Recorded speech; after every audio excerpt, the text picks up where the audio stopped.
Hey, what's going on, guys? It is Greg O. Gallagher with the Road Trip slash Kinobody podcast.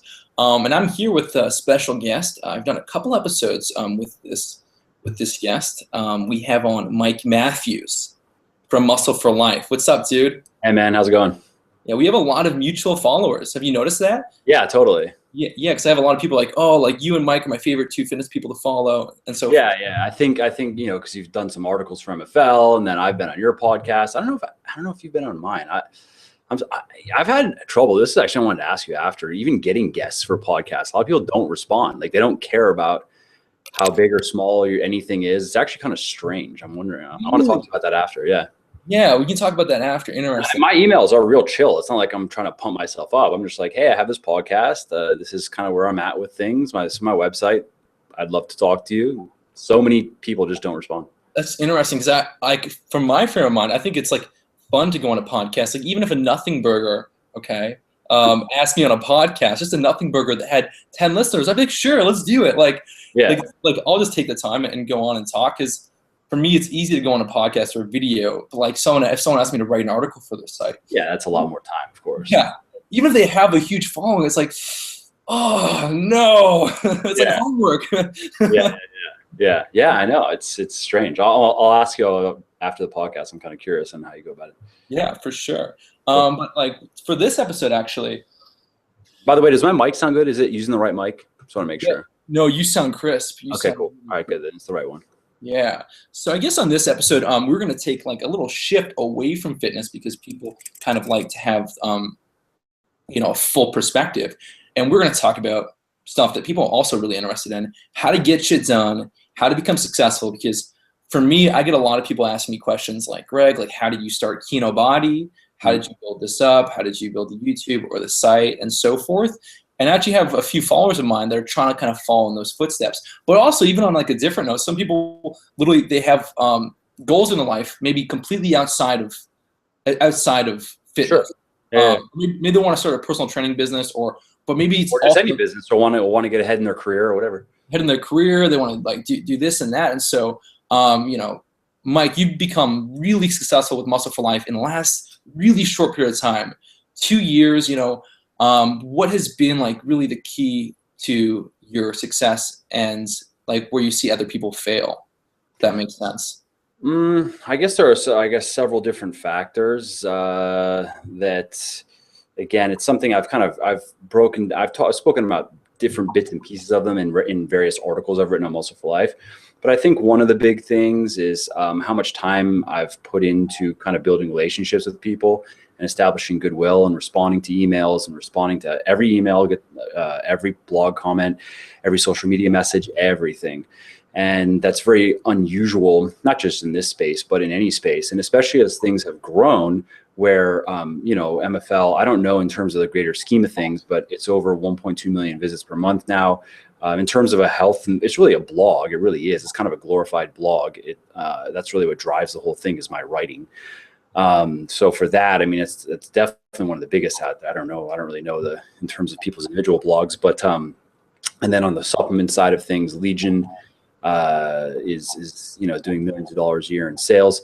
So as everything has grown and people have seen that like I haven't changed in that way, I still respond to emails. Sometimes they have to wait a few days just because of all the shit I gotta do, but they always get a response, and that has become even more attractive to people because it's almost like an expected thing that if you're with somebody in the beginning, people expect that if the person makes it or makes money or becomes successful, they're just gonna be like, oh, I don't care about anybody anymore. I was fine.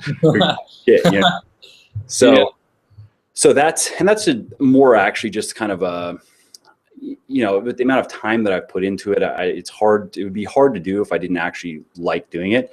And yeah, some days, sitting there doing email for 4 hours, it gets a little bit old after in the fourth hour or whatever. But for the most part, it's something I've enjoyed. I've been able to stay in touch with a lot of people and get results and get a ton of feedback. So it's been a very positive process, but it's a very time intensive process. So one of the things that like, it's not a Tim Ferriss 4-hour work week. That's what I'm going to get to is 4-hour fucking work week.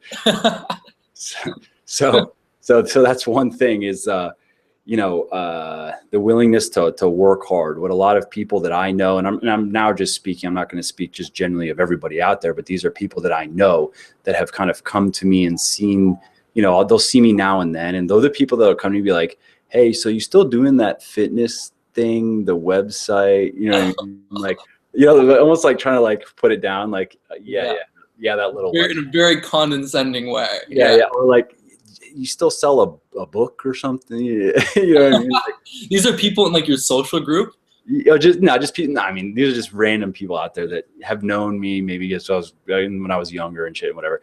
But so what a lot of people that I know think is working hard, to me, is a joke, like of actual work time. Because I don't know if you've seen that statistic out there that the average American, when you take out dicking around and surfing the internet and whatever, the average work hours per week is like pitiful. It's like 30-ish, maybe something like that. I want to say around 30, right?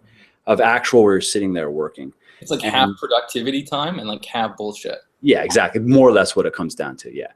So somebody that works kind of a 9-to-5 type of job, where maybe they're doing 20 or 30 hours of actual work, some people, they think of that as working hard. And to me, that's a joke. I mean, I maybe on average, somewhere between 60 to 70 hours a week would be average. Sometimes it's a little bit less. Sometimes it's more, depending on what's going on. That's real work time too. Like, I'm up at 6:15 every morning. I go to the gym. I get to the office by 8:30. I get right to work. I eat lunch at my desk, 5 minutes. Dinner, I take about an hour, spend some time with my family. Sometimes I have to, I do cardio a few days a week, so I fit that in there as well. I'm back on the computer, 2.5 hours, 3 hours at night. Every day, take Saturdays off more or less. Sundays I work. I take the morning off to play golf, and I work from lunch to night. And just every day, I would do that for years, right? So just that amount of time put into something is a big advantage. And speaking of time, it's not just me now. There's 7 of us. So, and they all work very hard as well. So I just, like going back to the 4-hour work week, I read that book a while ago. I thought it was kind of gimmicky and cute in its own way, I guess. I don't know anyone that does that in practice. Yeah, I know. It's kind of just it's good marketing. Tim, he's a very smart marketer, and he knows how to build a following and make people like him and listen to him and establish himself as an expert and sell stuff. He's very good at it. So there's that time factor, or willingness to work hard, actually work hard, long hours, push through the bullshit, where not all of course, I mean, overall, I have a strong purpose for what I'm doing, but it's not that all of those hours of work every week are thrilling. There's a lot of stuff that if I were to sit and think about it too much, I'd probably like demotivate myself to even want to do it. So I kind of I find that like even things that might seem like drudgery, if I just get into it and really put my attention on it and really focus on it, which kind of goes back to that concept of flow, right? Where the easier you can get into that flow state doing just about anything, the better off you're going to be in all areas of your life. So it's something I try to kind of cultivate in myself, where I can turn something that maybe some people would hate, like doing a couple hours of email, into, I wouldn't say a game necessarily, but like, I have it set up. It's very efficient in terms of keyboard shortcuts and canned responses for questions I get all the time. And so I've kind of made it this very efficient thing where I can get through an absurd amount of emails. I can just pound through these emails so quickly, and I can enjoy it. You know what I mean? Yeah, so you shot every 10 emails. Yeah, exactly. Yeah, that's what, or maybe some pre-workout. Yeah. I should do some pre-workout before. It's like the Social Network, where they're doing the coding, but it's illegal, so they have to be drunk. Fuck, I saw that. Did I fall asleep in that movie? I don't know. I don't remember. Yeah, it was long. Yeah. I remember like actually liking it, but I think I was tired and it was like a late showing. Anyway, so there's the time factor. And then there's also where I see that, people that in person will ask me about business and things. And I see that a lot of these people are not willing to actually work hard, what it really takes. Like, they talk about mental fatigue after 20 or 30 hours. Like, for that kind of person, I just don't know what to say sometimes. Where I'm like, I don't know, if you can't work more than 20 or 30 hours without getting mentally fatigued, I don't know, like, I don't know what you can do. You know what I mean? You got to toughen the fuck up. I don't know. What's the advice? You know what I mean? Well, it's interesting for me because I didn't ever, like, I didn't think I was someone that had like a really powerful like work ethic that would like work like in training and fitness. Of course, I was 100% there. Yeah. I was willing to push myself as hard as necessary. But as far as in school, it wasn't there. It was like, let's just get the shit out of the way so I can play video games or go to the gym. Yeah. With Yeah. friends. That goes back to purpose, though. If you didn't have like a real clear purpose that meant something to you, then right, exactly. And so, like over the years we've gone by with Kinobody, I find like I'm becoming more and more addicted, where I have to force myself to pull away from work, as opposed to like force myself to get into it. So it's like the opposite thing. It's like before I was like oh, I just want to play some video game. I don't play video games anymore. Like rare, like never. I actually for Christmas I'm like, it's time to treat myself. I bought an Xbox One. I played it like 3 times. Yeah. Most of the opposite problem. Yeah. My PS4 is for my son to watch a cartoon now, whatever. Like it's for the Amazon Video app, so he can watch his Iron Man cartoon. It's like right. It's like I don't know where I heard this or something, but it just makes sense. It's like I was addicted to video games as a kid because I loved that whole self-improvement aspect, unlocking characters, developing more skills, going further and further. Like I have different video games that consume my life for weeks at a time. Yeah. And then it's like, well, why don't I apply that to life? Yeah. Why don't I apply that to becoming more fit in the gym, having a more better relationships or better business or whatever. Business. And so when you can like kind of imbue that into your actual real life, then it's like 10 times better than video games. Totally. You should check out the book Flow if you haven't read it. No, I haven't. Yeah, you should read it. It's a good book. It's a bit dense. It's a bit dry because it's more of a scientific type of book, but a lot of cool concepts in there and things. A lot of good takeaways that kind of resonated with me. Talking even about games, like I was into video games as a teenager. I wasn't super into it. There was like one game when I was 14 that I was like super into, and then found by 15 I was like, all right, girls are better in video games, and that was kind of like video games then didn't really matter that much anymore. But same, like I like the idea of playing a video game, but I just never do it. And I find like I would just be bored. I don't know. It seems like a purposeless activity. And ironically, my partner in Legion, he's also like my best friend, and I've just known him for forever. We work together on everything. He, when growing up, was super into video games, but incredibly good at them. Like the best natural video game talent you'll ever meet. At like 14 or 15, he was playing the game Counter-Strike. You probably ever heard of that game. Yeah. So he was playing professionally at like 14 or 15. Like basically every game he got into, he just became in the top, whatever, fucking 50 or 100 players in the world.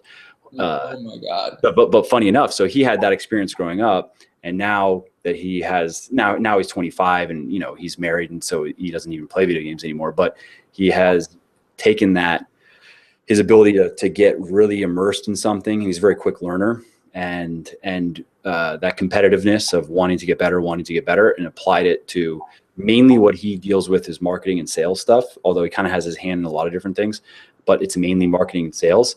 And so he's picked up very, very quickly on that and gotten very good at that in a short period of time. So there's a personality thing. It's not necessarily bad. Like you get from people that would have known him back when he was younger, maybe would have written him off. Like this, all he does is play video games, dude. This kid, what's he ever going to do? But I've known him well for a long time. So I knew that like, let's just get over the video game phase and let's get into life phase. And trust me, you're going to do well. And so he's doing well. That's perfect. You said some amazing points. Am I getting it? I mean, I don't know. That's what I said. Like, I can put on headphones if it's a problem. No, I think we're okay. I don't hear it on my end. I just don't know on the recording end. Okay, no, the Google Plus will record separately, so we're good. But you said some really good stuff. And like the one thing about like working hard, and actually there's a book called Total Recall with Arnold Schwarzenegger. And if you look at Arnold Schwarzenegger, like he's kind of incredible in the fact that he became like a world champion bodybuilder, became like a huge movie star, then went to politics, and he was making millions of dollars before he even was in movies through real estate. Yeah. It's like that guy knows how to get shit done. Like I don't know anyone that's done so much. And in his book, he was talking about really what his father instilled in him at a young age was if you want it, you have to earn it.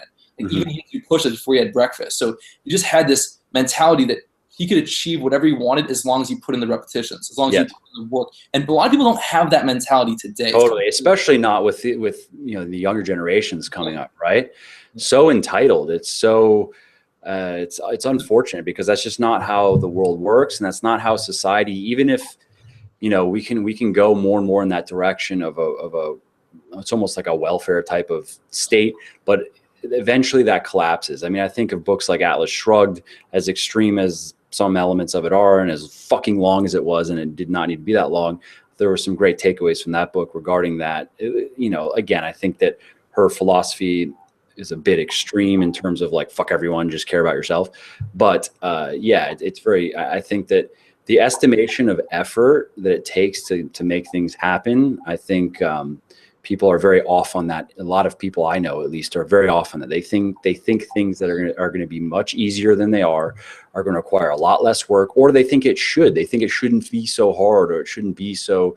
Why should it take so much? And and if you're talking about success and doing cool things, there's also then the other kind of like that idea that you should just be happy with what you have, and you should kind of release yourself from the burdens of desire, and you know what I mean. And I don't know, that's just not me. That doesn't speak to me at all. That's almost like, that just sounds like admitting that you just don't have what it takes. I don't know.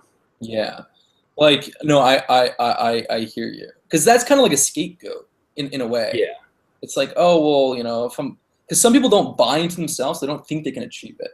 sure. Maybe they want to be an actor or build a $1 million business or whatever it is, whatever their goal is. Yeah. Truly, even if it's a small goal, like maybe they want to just, there's some small goal, but they don't bind themselves. I don't think they can believe it. So like, oh, I'll just be happy with how I am now. That's how a lot of society is today.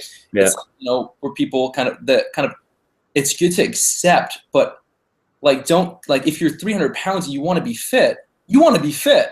Yeah, exactly. You could say like, yeah, I'm happy with how I am. Is it true? Yeah. Like in your heart of hearts, like, is that really how you feel? Like, no, it's don't. There's that. I mean, that's almost like a point of like, it's like delusion or something like that. They're speaking on that point. I was just talking to somebody about this recently, that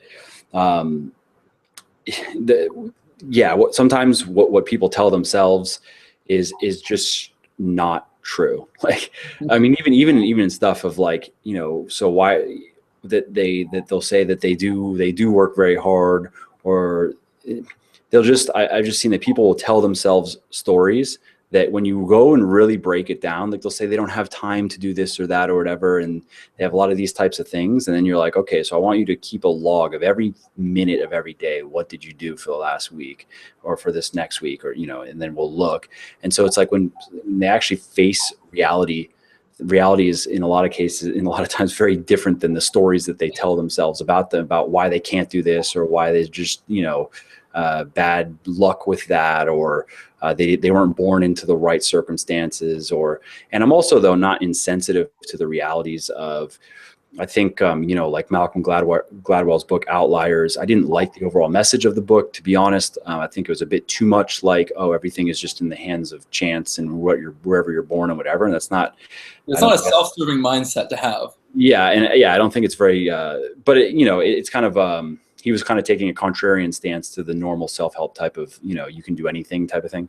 But there's definitely something to be said for being, circumstances you can be in the right circumstances, and especially you can definitely get lucky. I think that luck plays a big role in terms of like big success. I think anyone with grind, like I think of the story of like Rudy, the football story. So there's somebody that spent thousands of hours. He had no physicality for football. He spends thousands of hours working at it, and he gets to play in a play in Notre Dame. Okay, good for him. Whatever, right?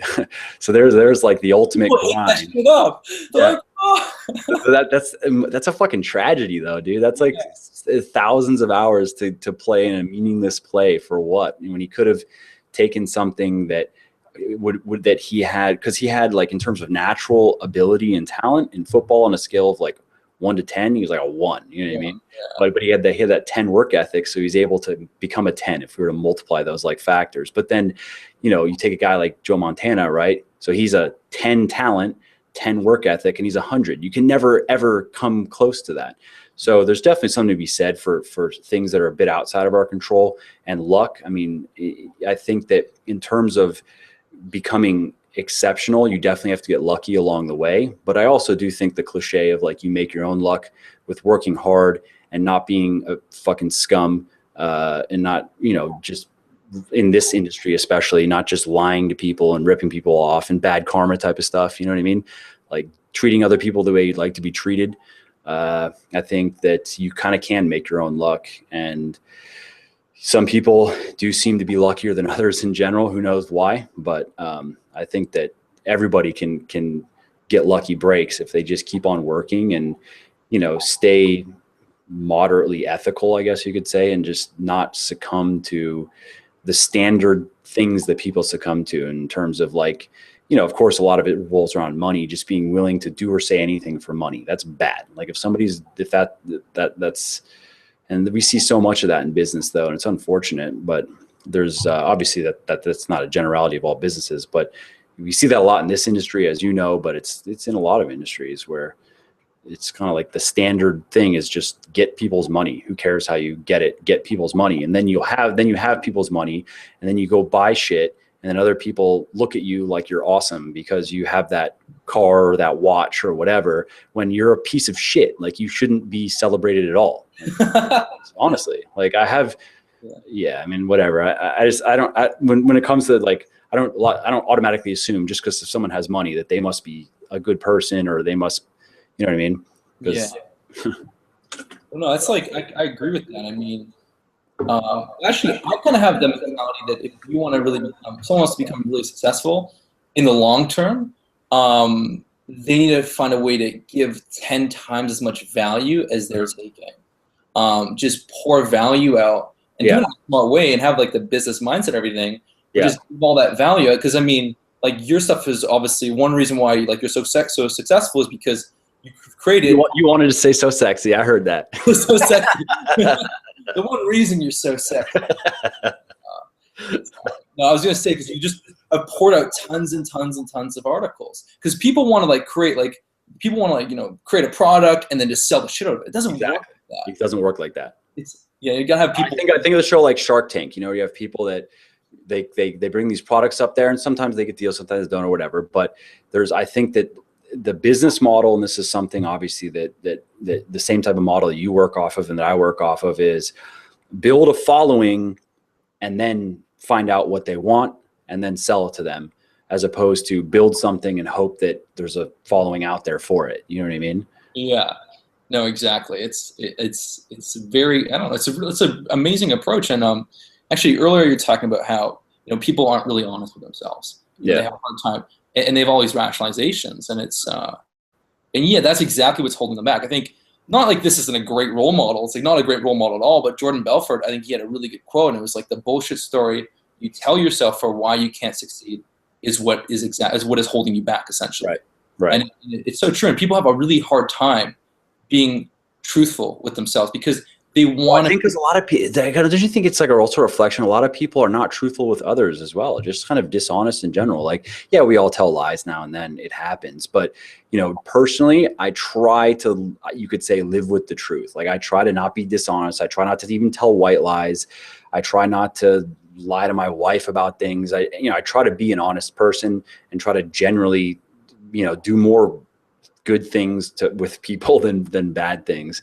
And there, of course, are a lot of, I think it's very general that people out there are good people and, want to see others do well. And, they're not running around wishing bad things. But I think there's just a lot of dishonesty out there, both, with themselves and with others. And I think that there's some sort of relationship there, you know what I mean? Because you've probably known people that the dishonesty, like people that have been dishonest with others, you see that, like, that person, we've all known those people that lie about the weirdest shit. Doesn't even make sense. You know what I mean? Yeah.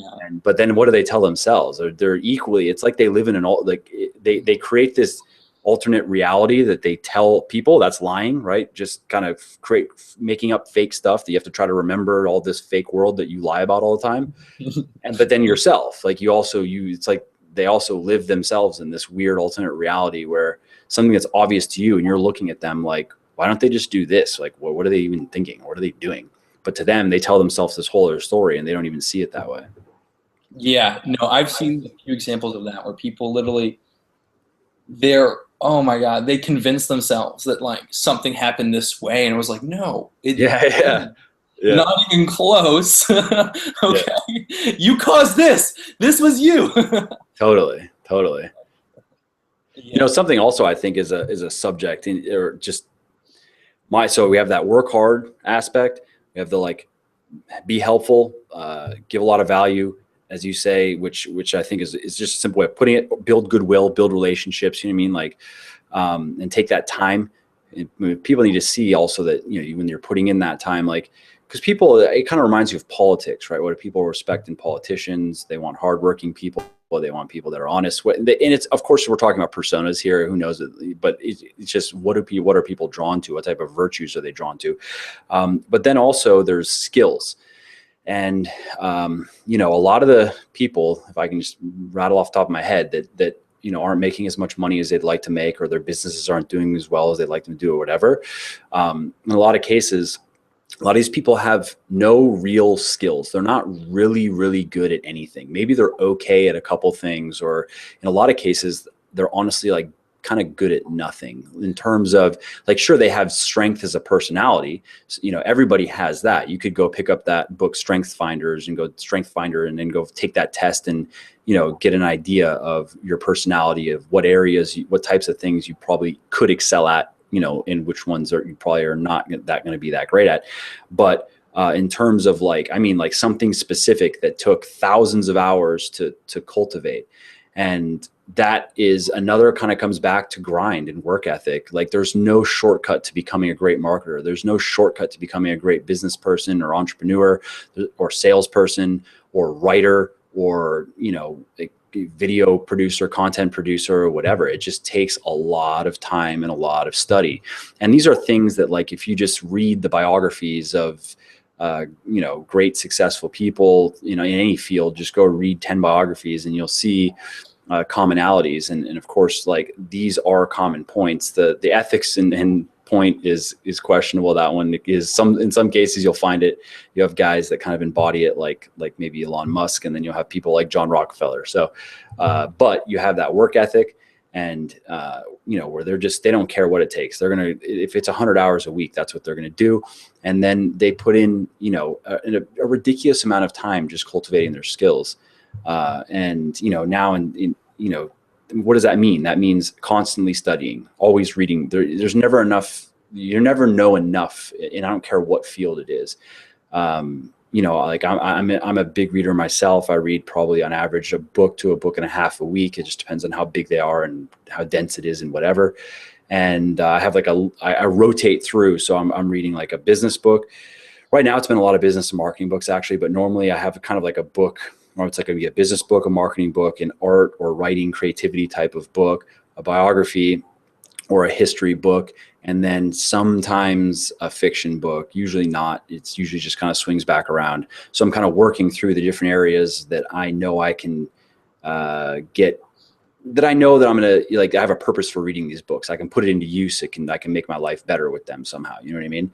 And so I think that's also something that is just, it takes, if I were going to say to anybody, listening that wants to get in, like you were saying, wants to build a bigger following or build a better business, is the first things would be, you're going to have to get very good at marketing, sales. And I also would recommend, in terms of business type of philosophy, I think that, we're kind of coming out of, like, ideologically, we're coming out of this industrial age kind of mentality where people were just cogs in a machine and they meant nothing. Like, even if they fucking died, it literally meant nothing. Like, back in, so Andrew Carnegie, right? So he had his steel empire, and at his peak, he was worth in today's dollars, I don't know, $400 billion, something absurd, right? $400 billion. So you had a guy like that, of course, more money than he'd ever even know what to do with.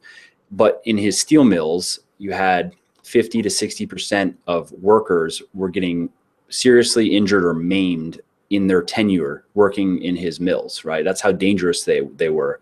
And I don't remember the percentage, but it's high enough where you're like, holy shit, we're dying. Because of, a big chunk of metal would just fall on them and kill them, or they would get ground up by the machine or something. And so, and the average work week there was 6 days a week. It was like 10 to 12 hours a day. They were getting paid at like subsistence level, getting paid basically not even enough to live, to go get food, and provide shelter for their family and stuff. But then you had Carnegie sitting on $400 billion. What the fuck is that? Like, what does that even mean, dude? What kind of scum are you that you don't, and the guy he had running it, Henry Frick, was literally a sociopath. So we're coming out of that age where that was the celebrated capitalist. You had guys like Carnegie, Rockefeller, JP Morgan. Rockefeller is the worst out of all of them, but in terms of ruthlessness, coming into now an age of a bit more, you could say, human. There's a bit more of a human element to business, and where it's not just about maximizing profits and squeezing every ounce of everything you can out of people, but building a group where everybody is able to not only, of course, make good money, but also improve themselves as a person, and have where the work. And we see it in companies like that win the best places to work for type of awards, like Google and I don't know, Southwest Airlines comes to mind. What's that? Muscle for Life. Yeah, right. I heard about the Muscle for Life, like the camaraderie sounds. Oh yeah, well, we're all good friends, and that's the type of work environment that I want to create, and of course they're all on board for it as well. So yeah, we do fun stuff, like when we do, when we do highest ever type months in terms of income and stuff, we go do fun shit, and then at the end of the year we go and do a trip. Like last year we went to Vegas, and yeah, so, and there's a lot of little things like that where we're different rewards for doing good work, and we do like a book club and stuff. So a lot of this stuff is just taken from other companies. But anyway, so that's like that's what personally I think is cool in terms of, that's the studying about business and leadership is more in that direction, as opposed to the older type of, I don't know, business leadership mentality, which is like, I'm the boss, you're the bitch, do your work, make me money, or I'm going to fire you. You know what I mean? Oh my God. Oh yeah. My God. Wow. Well, that's corporate America. A lot of companies are still operating like that. Well, I know for myself, because I have people that also that I work with. Mm-hmm. I know for myself that if someone talked to me like that, my motivation would be in the fucking toilet. Of course. It would suck. Even if they don't say it, if it's the subtext, they don't have to say those words, but they can communicate that very clearly without saying those exact words. Right. Yeah. So I mean, like, I kind of like to think, what would be best if I was talking to myself? Yeah.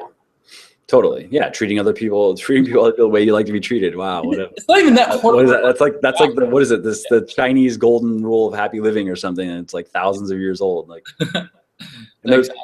yeah. So there's that skills aspect too, really cultivating skills, and getting really good at things. I mean, take marketing, for instance. A lot of the marketing in this space is terrible, awful, bad. Like, not in, and because when you start studying a lot in a field, take marketing, not only do you learn things that you can apply, I think that you cultivate a better sense of what's good and what's not, and you can be a bit more objective about your own work. So as opposed to not really knowing anything, not understanding marketing, and just kind of trying to copy little things that you see, you put something together, whether it be a sales page or a website or a product or whatever. And to that person, like, I know some people that have tried to launch different products and stuff, not necessarily fitness products, but other things, try to do the Amazon selling thing and whatever. And their marketing is so bad but to them, they think it's great. But in several cases, their products have already basically failed. And, you know, one person was talking to me and they were telling me about it. And I was like, well, yeah, I mean, I could have told you that, but you wouldn't have listened to me. If I just told you like, this is horrible. Like, I feel like Shark Tank, like Mr. Wonderful on a Shark Tank. Like, this is the worst idea I've ever seen. But Yeah. I could, you know, maybe I should have said that. Maybe I could have saved them the time and frustration, but some lessons you got to learn, I guess. Yeah. But if you go and read, like my standard thing, if I want to get into something, whether it's work related or whether it's even a hobby that I want to like I play golf, right? So it's really a hobby. I'm not trying to make anything professional out of it in any way. But I've read probably 25 books on golf because I wanted to understand the golf swing from a biomechanical sense. And I want to understand a bit about the game and scoring and, you know, because I want to be good at it. If I'm going to do something, I want to be bad. So it's not fun to just suck. So, but, you know, and that's golf. That's just a hobby. That's just something that I'm doing because, you know, whatever. It's nice to get outside and use my body outside of the gym a little bit. But, you know, with work, then that's why I'm just constantly reading things. And I think that skill, building skills, is like, if you're willing to work very hard and you're willing to have some integrity and not just sell yourself out for a little bit of money, and you're willing to put the time and the mental effort that goes into building skills, then I think that puts then you, or, you know, not you, just figuratively speaking, puts you ahead of 99% of people out there. And then sets you up so you can really get into a space and outdo your competition, which is what you have to do, you know? Yeah, like for me, as far as kind of producing content and creating something and marketing, it's always been, what would I love to see? It's almost like I'm creating this for myself. Like my followers, I see myself in them when I try to help them and stuff. And so I'm like, would I think this is cool? Fuck yes, I would. Or no. Like, so I kind of use that to guide me, as like, you know, like what would I think? Because Totally. And you have you know who you're talking to, and you have a good understanding of who you're talking to, which is a very important marketing point. A lot of people, they actually don't. They don't really understand the people they're speaking to. Maybe they have a very surface understanding, but they don't really understand their fears, their frustrations, their dreams. You know, like when you really understand the mindset of the people you're speaking to, then you're able to do that. Then you're able to get into that mindset and be like, would this appeal to me? Does this read right? Does this sound right? Does this look right? You know, but that's a skill, and that's something that takes time, and it takes, it doesn't necessarily come easy, even though you may have kind of developed that without even realizing it. There's a process there. Think of it if you're going into a new industry. Like, let's say, you know, you were going to go into the golf niche and you're going to try to sell stuff to golfers. Like, what do they even want, dude? I don't know. You know what I mean? So there would be a process there and of course it is a process, because you have all kinds of copywriters out there, and you have, of course, the legendary copywriters that they wrote copy for so many different things. And the most common, you know, point among all those guys like Claude Hopkins and Eugene Schwartz and Dan Kennedy and whatever, is they would study. So they have to write copy for this new thing that they don't know anything about. So they go in and they're just studying obsessively on it, and they're also studying not just about the technical points of it or whatever, but also they're reading as much as they can from consumers. They really want to understand the product, every nuance of it, and they really want to understand who they're selling to, every nuance of their psychology. Why are they buying it? What are their, you know, what would be the reasons they wouldn't buy it? Just a long list of things. But and only then can they write copy that sells. If you went into it just going, yeah, and trying to just copy, like, you know, go look at some golf magazines and be like, oh, hit longer, straighter drives. Yeah, sure. Or whatever. You may be able to make some sales, but it's never going to be a big thing. You know what I mean? yeah, definitely, man. Well, let's, like, I guess one of the main takeaways is, like, people don't realize how much work you have to put into it to become successful. People don't have any concept of what it's going to take to. Yeah, basically, like, forget about all your TV shows, forget about YouTube, forget about Reddit, forget about fucking social life, forget about everything. If there's a time factor there too. Like, yeah, I started Muscle for Life a couple years ago. Legion last year was its first year. This is year 2. And you know, everything's grown very quickly, but time. Like I don't hang out with friends during the week. I don't do anything. All I do is work, spend a little bit of time with my family. That's it. And there's no deviating from that. Like no one even texts me. No one tries to call me because they know it's pointless. I'm never going to say yes. I don't care what the fuck. I don't care what is happening. I will not be there. I guarantee you that. Oh my God. And you know, like I have, and that's just the way it is. Yeah. And so, yeah, I mean, everybody knows it's that cliche to be like, oh, you got to work hard. But again, when we look at the realities of it, what does that really mean in terms of real hours? And there's a sacrifice there. And before you even try to quote unquote work hard, I think people should know that going in. Are they ready? Are you ready to, okay, so, you know, if you want to build $1 million business over the next 10 years, you don't have to work very hard. That's obvious. But if you want to build a $1 million business in a year, you're going to have to work fucking hard, and you're going to have to sacrifice. You know what I mean? Again, it's forget about all the TV shows, forget about hanging out with your friends, forget about all that shit, because it just takes too much time to build that $1 million business. And unless you don't have to sleep. If I didn't have to sleep, I would pay so much money to not have to sleep. If I could just get brain wired or something to not have to sleep, oh my God, my life. Wow. I'd pay 7 figures for that shit. Fucking sign me up. I love sleeping. Really? I hate it. I hate sleeping. I sleep fine, but I sleep about 6 hours a night, sometimes less. That's my average. And I've been doing that for years, and my body's just used to it. It doesn't bother me. Like I'm not tired or whatever. I slept maybe 5.5 hours last night. And I train on it, and it doesn't matter. So my body's weird in that way that I can get away with that. But if I could zero that, oh my God, I'd pay so much money. If there are any crazy mad scientists out there, figure it out. And name your price.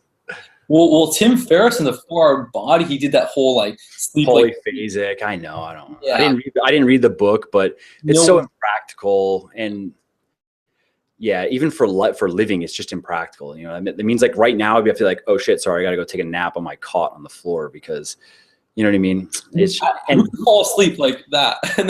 and how much can you get? Like for a lot of people, they sleep maybe on an average of 8 hours, 9 hours a night or whatever. I'm sleeping an average of 5 or 6 hours, and maybe 7 hours one day a week, maybe. But you know, how much could I really reduce that with polyphasic sleep? I've heard of people getting down to 2 or 3, but then not being able to per every 24 hours, but then not being able to sustain it.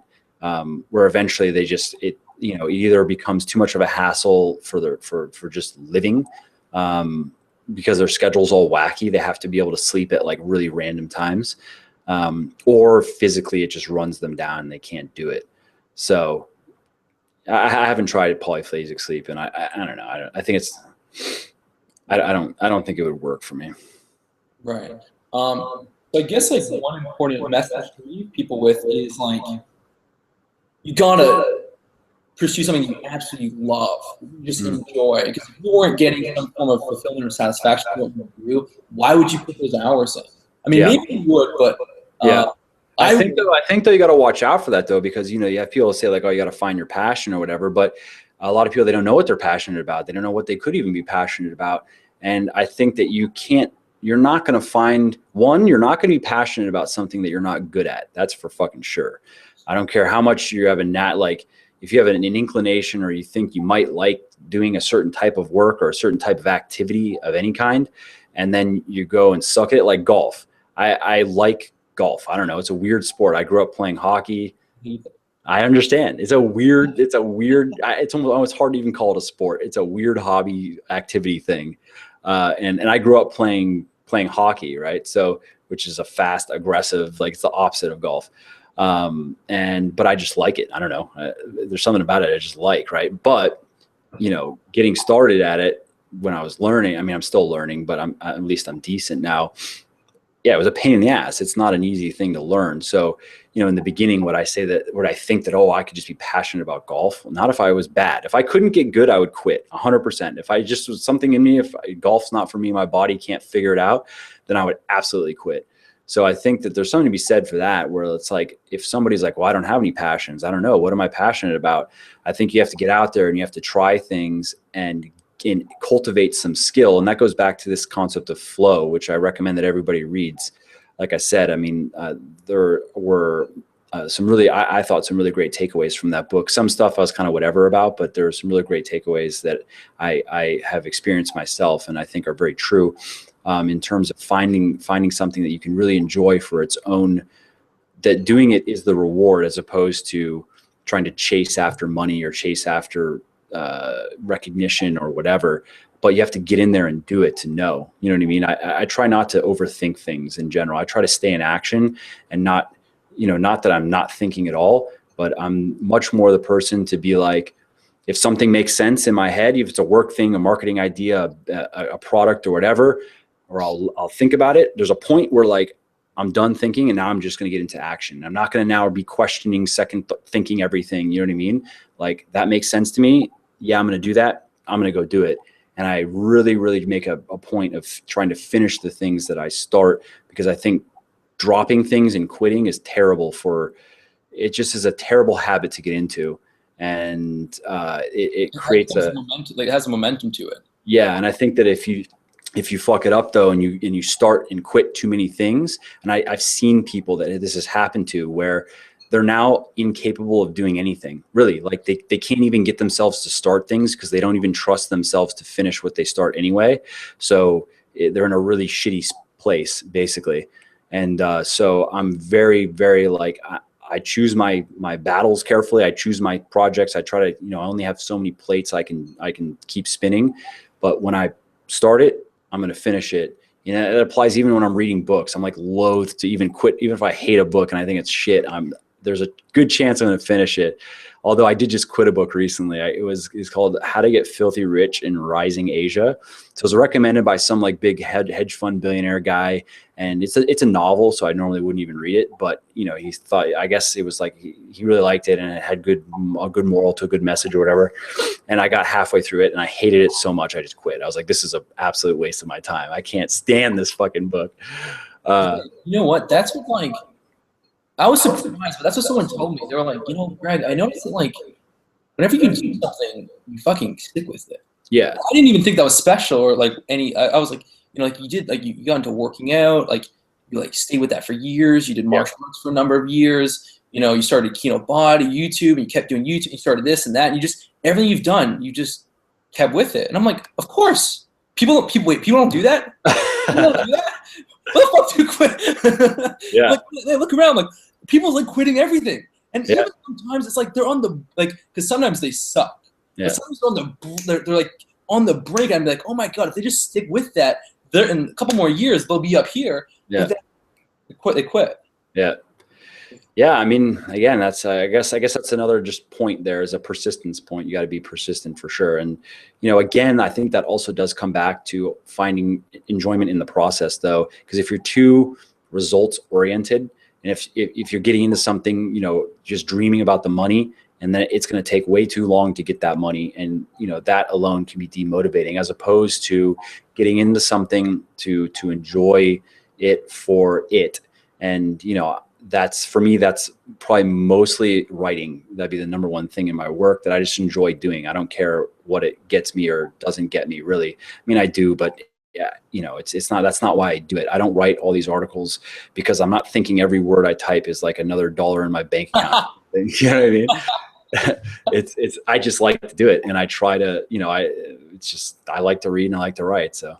But that's like a lot of people that work, they're like counting the hours. Okay, like I made $60 and this and that. Horrible. Yeah. Horrible. Oh my god. Totally. But yes, it's actually a parallel with fitness and business and a lot of different aspects of life.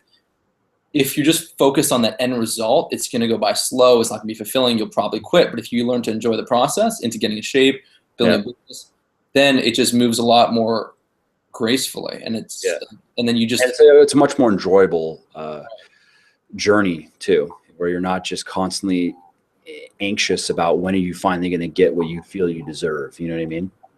Right. So I wanted to ask you before we sign off here, do you have any like kind of rituals or things you do as far as like building your business or just achieving goals? Like, do you like to set goals and this and that? And do you have any like kind of visualization stuff that you do that you want to share with us? Let's see. Visualization, not so much, honestly. I'm not, like I said, like I was saying, even actually, I'm not so much of I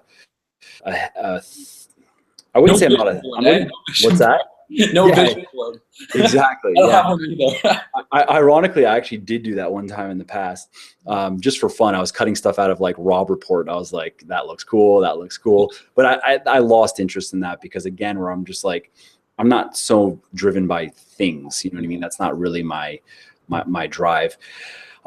So one is, yeah, obviously I'm very goal oriented. Like when I get into something, if something doesn't, and this kind of, again, I keep on going back to this book Flow, because a lot of these concepts are in there where I'm like, oh yeah, I can see that. Like that's always been something that I've kind of done, or it's been instinctive to me that I guess it's like, hear all these other people talking about it kind of thing. But yes, very goal oriented. Like this is almost like a character flaw of mine though, where if I'm not spending my time doing something that with a clear purpose of like, why am I doing this? And what is my goal here? What am I trying to get out of it? I'll get bored easily. Yeah. So like, that's also why I have no social life, because it just serves no purpose for me. Like really, I mean, honestly, that's partially because the area that I live, which I'm going to be moving to a new area, but I want to move out of the state of Florida because I fucking hate it here. But it's just the people that I grew up with a lot. We've gone in very different ways, and it's hard for me to relate to a lot of the friends I had when I was younger. I feel like what happens is if I'm sitting there hanging out for a period of time or whatever, there's a point where I'm like, I could just be working. Like, I actually feel like I would rather just be like, this experience is not as good as just, I go write an article and I will have a better experience. You know what I mean? Right. And so but I know that that's like going too far in that. Like, I feel like I'll make a lot of money and I'll build all these businesses and shit, but I'll miss out on a lot of other parts of life that would also be enjoyable. You know what I mean? So I try to keep that in mind and not be too much of just like a goal work robot, because I can definitely go in that mode. But in terms of work and getting things done, it obviously is good. But yeah, I'm very much that person that, like, when I get into something, I have a goal set. Like even with golf, my reason for doing it is I'd like to play. There are some people I know that play for money, and I want to gamble with them because it'll be fun. And I want to be able to play in some tournaments and do well in tournaments, because I think tournament play, I missed that from playing hockey, that competitive type of activity. So even that is like, I didn't get into golf just to be like, oh, I'm just going to go fucking hit some balls randomly and you know what I mean? So whatever I'm kind of doing is I tend to do that, where that's what makes it enjoyable to me, is where I have something I'm working toward. And then it's just the grind, man. It's just, it's just doing it. And I also am very, you know how it is, like, because you've written a lot of stuff and created a lot of products and done a lot of work that takes long periods of time. And when you get that middle part, that's the point when it's just slumpy. Like in the beginning, you're fired up and you're going, and then in the middle is when you have to just fucking put your ass in the chair and just go. You know what I mean? I've had that before, where like, writing a book is I'm committing to, 150,000 words. And so for around the 80,000 word mark is usually where I'm like, God, is this ever going to end? Am I ever going to actually finish this? You know what I mean? And even though I can sit down and enjoy the process of doing it, there's always that point where, and I think in any project that takes any amount of time, and you have to be able to just push through that and just be like, okay, and keep on doing the work. You know what I mean? I don't know. I've definitely had that experience. So, and then when you get toward the end, you're almost there, and then you're like, okay, great. But yeah. So it's when I get into things, it's just and I get very much like where that's all I want to do. Like when I'm deciding, okay, this is what I want to get this. I want to write this book. I want to get this done. Then I just nothing else. Like that's all I care about. Almost all, like, get into that tunnel vision, which again is where people won't hear from me for weeks, and they'll be like, where have you been? I'm like, oh, I don't know. I'm a hermit, dude. I've been on my computer doing shit. Like, yeah, that's interesting, because, well, actually, I'm very goal oriented. I love to, like, once in a while, taking just some time to chill outside and just kind of write out how I want my life to be in different areas. Yeah. The goals, I don't look at them. Yeah. I don't look at it every day. Some people say, same. I've done the same thing. Yeah, I've done the same thing. Laid out. It makes it go by so slowly. Yeah. I'll create the goals. I think also that might encourage you to be too results oriented. If you're looking at every day because you're like, I'm not there yet. I don't know. You know what I mean? Yeah, But I'm the same way. I'm the same way. Like I'll set up, this is what I want to do. And then, all right, that's done now. Now let's get to work. And I might not even look at that until, I don't know, until it's done. You know what I until mean? you like you're twice as far. Yeah. Same way. I just was like looking through my iPhone because I set all these goals on my you go on my phone. I have like a notes tab, and I Yeah. have hundreds of notes. And so I'll randomly like do a search for goals, and like right in here, like I have all these. Oh, where's the camera? There it is. I cracked my phone. Yeah, I was gonna say, it's cracked. Yeah, I'm gonna get it fixed. I don't have the time. I'm trying to work. Dude, check out if you have iCracked. I'm gonna give them free publicity here. This shit was legit. I cracked my iPad and they fixed it for like $120 or something. And yeah, the guy was great. It was they come to you, they take it, fix it, bring it back to you like $100. Holy! I hope they have that in Canada, man. Dude, it's sick. And their insurance thing, which I have insurance through Best Buy, I have to pay like $10 a month, but then they put a $200 deductible on it, which is shit now. Like my wife's phone got cracked and I had to pay $200 to get her a new phone because it would have been $800 to get a new one regardless. So whatever, you know how it is, like the brand new, like what you have, right? Shit's like $700-800. So this iCracked company, they call it like their Advantage program. I'm going to sign up. I have their literature right here. Basically it's like, do they sponsor you for this? No, dude, I don't care. It's such an awesome service. $7 a month per device, and it's like a $25 deductible. That's it. And anything that happens, like you go baseball bat your phone and you pay, $25 and get a new one. So I hate those monthly charges though. Even if it makes sense, I hate them. I know, but dude, okay. So I have a Samsung, I do Android. So I have an S. It makes sense because $7 a month if you like. $7 a month, dude. So when I got the S5 when it first came out, I took it to the gym. And then I was doing lat pull downs and it got all jammed up against the 5S. What's that? No, it was an Android. It was an S5. Oh, I thought you were talking like an Audi S5. I'm like, oh, cool. No, that car sucks. $7 a month. Audi just sucks. So I took it and cracked it first day. I did then go buy another one for $700 because I didn't have any. Like I legitimately paid $700, went to the gym, cracked it. And then I had to get another one because it just got wrecked. So if I would have had this, $25. Dang, that would have been well worth it. Well, I'm gonna check out iCracked. Yeah. Yeah, like it's cool because like I always look back on the goals that I've set, and like obviously I work towards them, but I just set them once. I kind of have it in like the back of my mind, and then I just kind of enjoy the process. I'm like, shit. I'm like, I passed that. And like one of my goals, like I have different fitness goals, goals for business with like Kinobody and like social stuff. And I was looking at my fitness goals too. And like people don't realize, but look back at my older videos a couple years ago, I was kind of stuck in that like, 11-12% body fat range, which is really common, man, really common. But for the last year or so, I've been under 10%. Sometimes like I did the DEXA, I got 7.7. I set that as a goal kind of. Yeah. But I'm obsessed about it.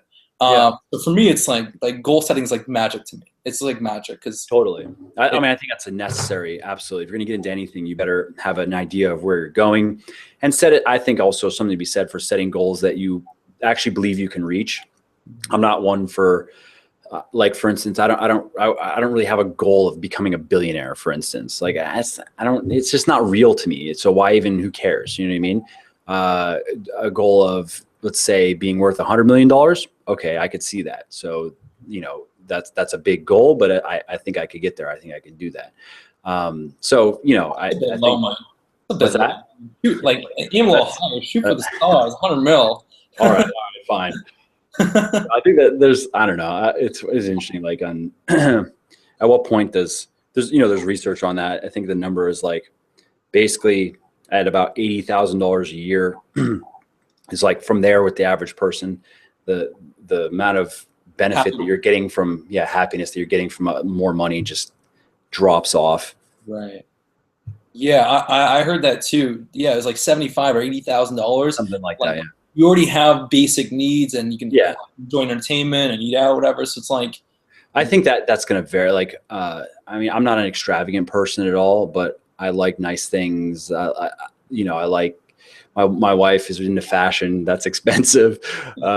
So that definitely wouldn't work for me. But I think everybody has that. There is a point there. Everybody has that point where it's like making more than that is just it just becomes numbers. It just becomes, whatever. And I've even spoken with people that were just extremely wealthy.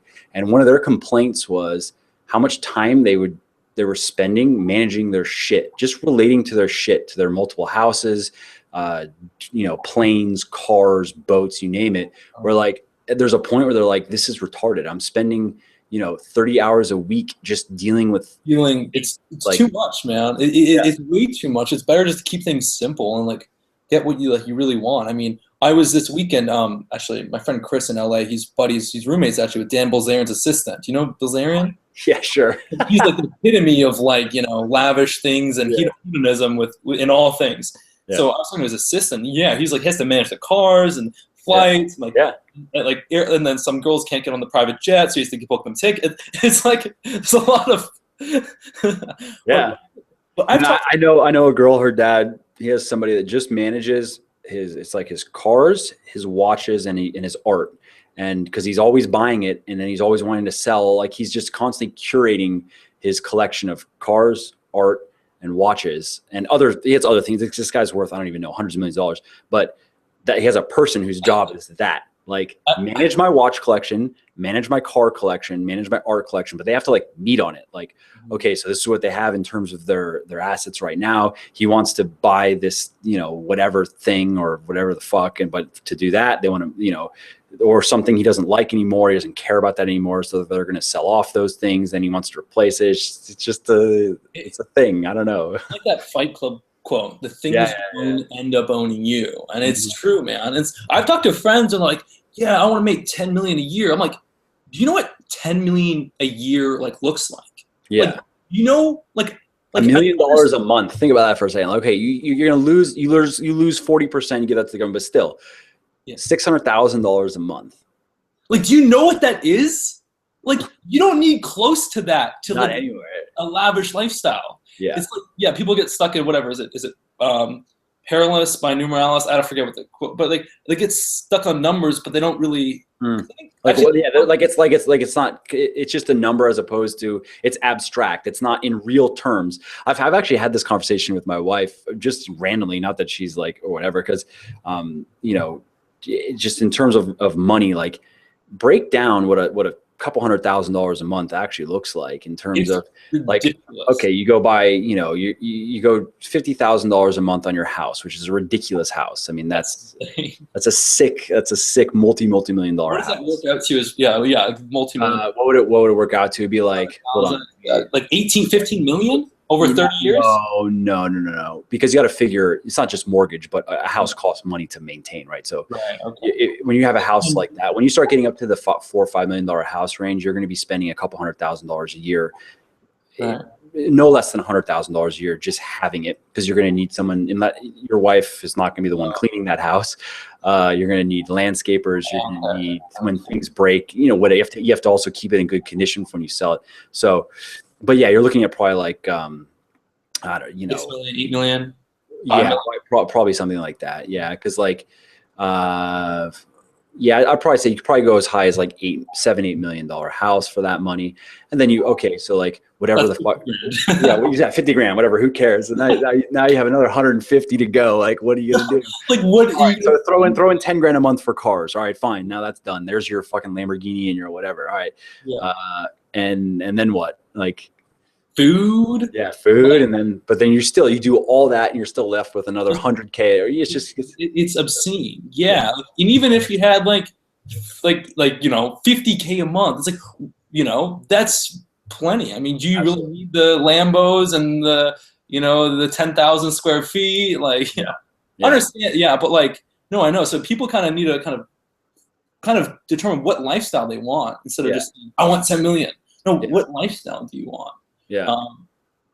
And some people are really driven by that. They want attention. Look at social media, dude. That's like what it's all about, is getting attention. I like nice stuff, but I'm never showing off. I don't try to show off anything, dude. I just live my life and I work a lot, and that's the way it is. And, so I'm glad that I'm not like that. It's something I try to I hope that I don't somehow, talk about becoming deluded. Hopefully I don't become one of those people, because I don't like them. Well, yeah. Like for me, when I was younger and everything, I was like, I didn't really care to be that successful, I just want to have enough money to like enjoy my life, and I wanted to just have a fun life that I liked, and I wasn't like doing some job I hated. Like that's what's important to me. Yeah. Have time with my friends, and that's where you and I are a bit different, because I can work hard, but I need that chill time. Yeah, I know. I'm a robot, dude. That's my friends. They joke. I'm a robot. They're like, you don't make sense, dude. You're not a human. Yeah, like to me, I need that chill time, and like it's like if I have a deadline, like and I'm not having that chill time, I'll say fuck the deadline. But you're trying to build something really quickly that really fast. I've been doing like this I'm more about like just kind of enjoying it and like building it, letting it grow. But I'm not trying to rush to any kind of thing. Totally. But I had a point there. The point is like, just before I was younger, I just wanted to like do something I loved, have enough money for this and that. But I didn't really care to become obscenely wealthy.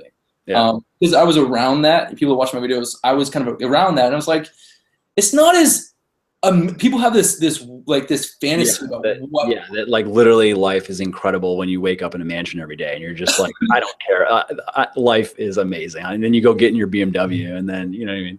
They have this fantasy, and it's just a fantasy. That's all it is. And so, but then like obviously like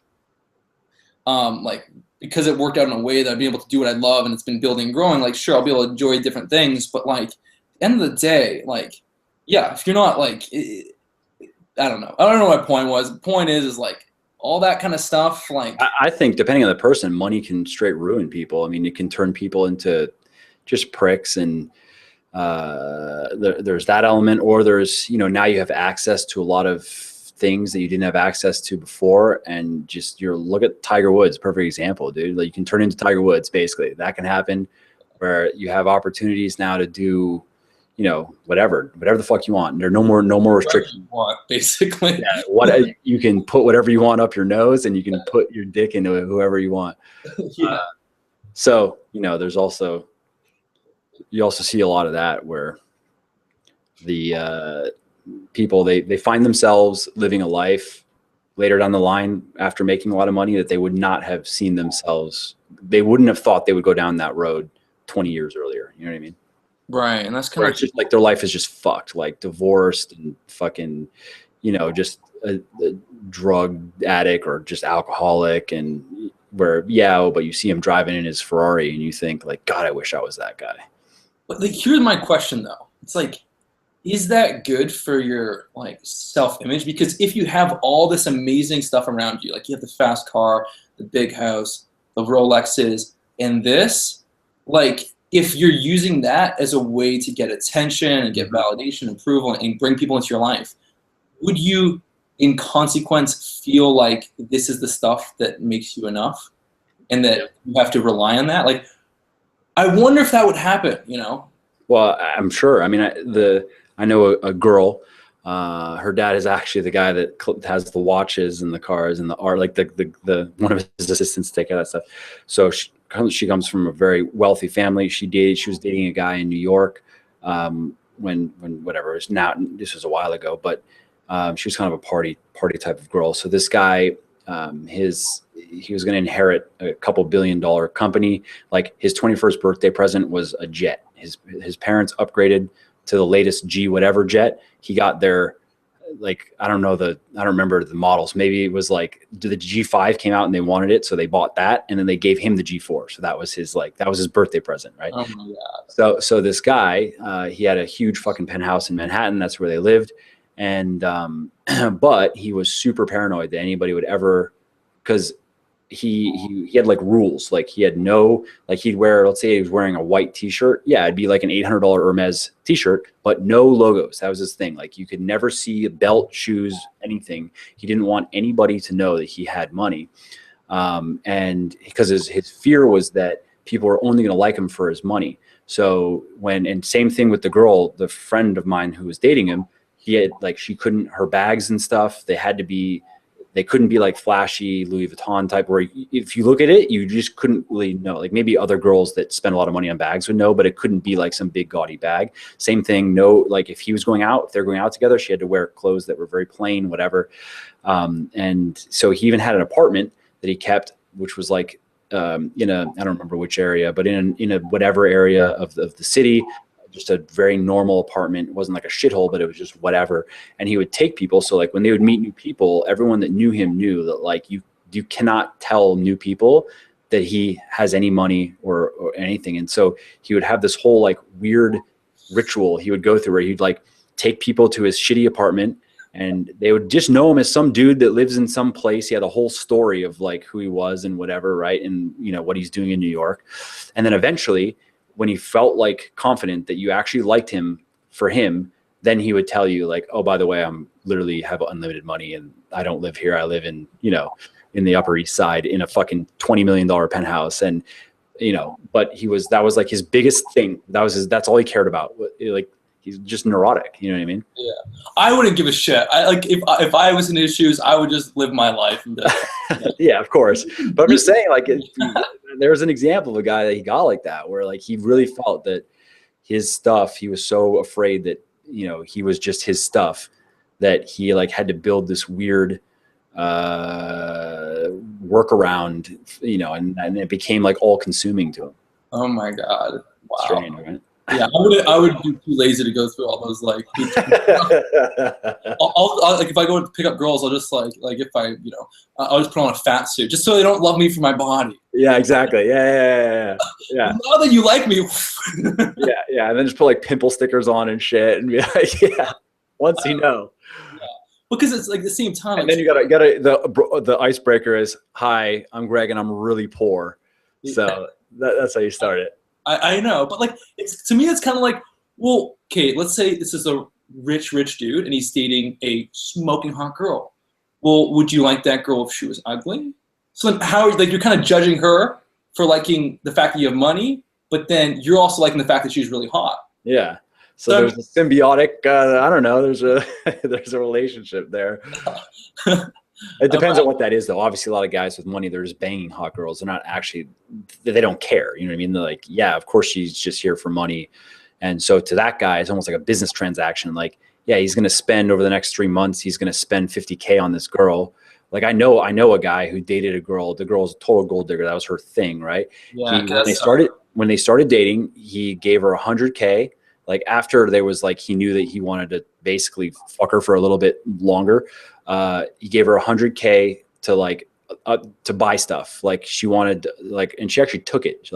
She took $100K and bought clothes and bags and shoes with it, and jewelry. So you have on one extreme this guy who buys an apartment so people don't know he's rich. Yeah. The other extreme, if a guy goes $100,000. Yep. Oh my God. $100K. I remember because my friend later dated this girl, and he was telling me, he's like, dude, she has the sickest you should see her closet. This makes no sense. He said, I mean, it's like stacked, just Chanel everywhere, you know, just ridiculous, right? And so then he got the story of like, so how do you have all this stuff? And she actually told him the story, and he was like, so, are you serious?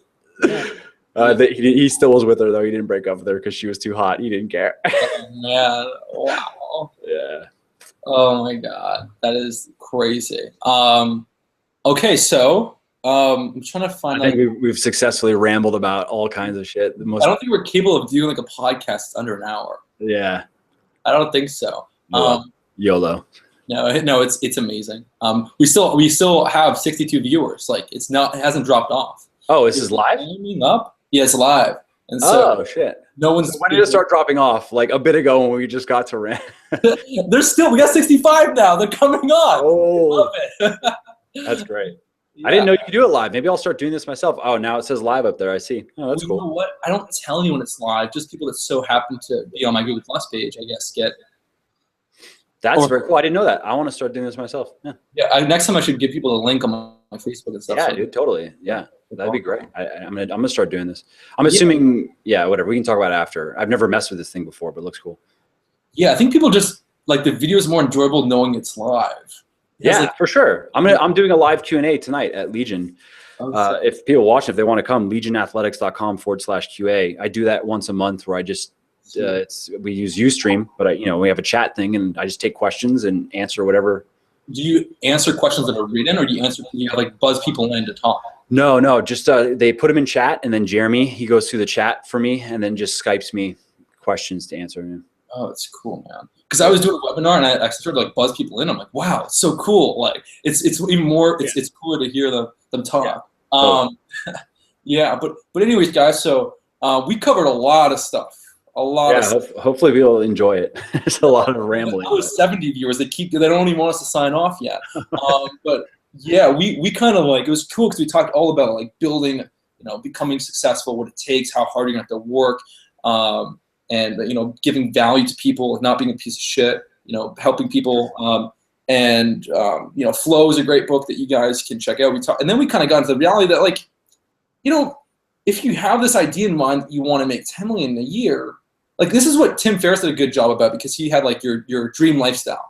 And he was talking about how it's not as expensive as you think. Yeah, I remember that actually in the book. I did actually like that part of the book. Yeah, that was kind of cool, because people have like, because even when I started doing my stuff, like, I didn't really care to make that much money. I just wanted to have a lifestyle, like be able to do something I loved, totally, and have a lifestyle I enjoyed. And yeah, so that part's cool.